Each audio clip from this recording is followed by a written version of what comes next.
Tonight, Southeast Texans from Jefferson County up to Jasper County are mourning the loss of Port Neches Mayor Glenn Johnson. He died Tuesday at St. Elizabeth's Hospital in Beaumont. 12 News reporter Daniela Tabata-Palau spoke with many colleagues who say they won't only miss his leadership, but his friendship.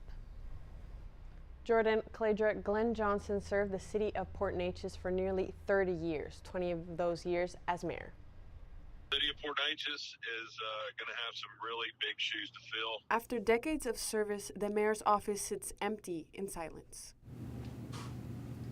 Friends and colleagues remembered the late Glenn Johnson for his dedication to Port Neches. The mayor had a lot of pride in Port Neches, and he was probably the community's greatest advocate. Johnson initially served as a city councilman, later taking office as mayor in November 2002.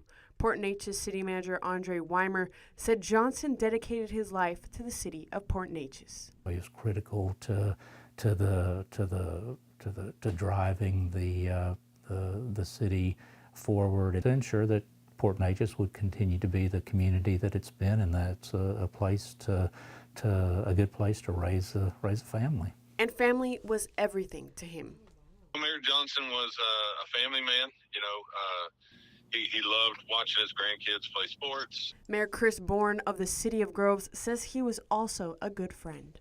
He was just really a nice guy, someone you could sit down and have a conversation with, and you know, he was a genuine person.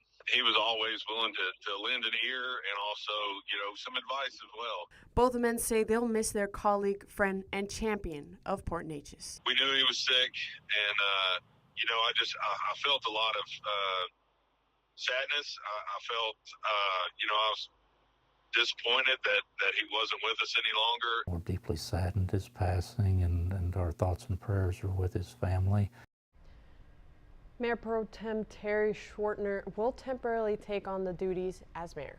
In studio, Daniela Tabata-Palau, 12 News. All right, Daniela. And Craig Malasaw of Malasaw Livingston Funeral Home tells 12 News that Mayor Johnson's services are scheduled for this Sunday at First Baptist Port Neches. The visitation from 1:30 to 3:30, the funeral immediately following, and burial will then happen at Oak Bluff Memorial Park.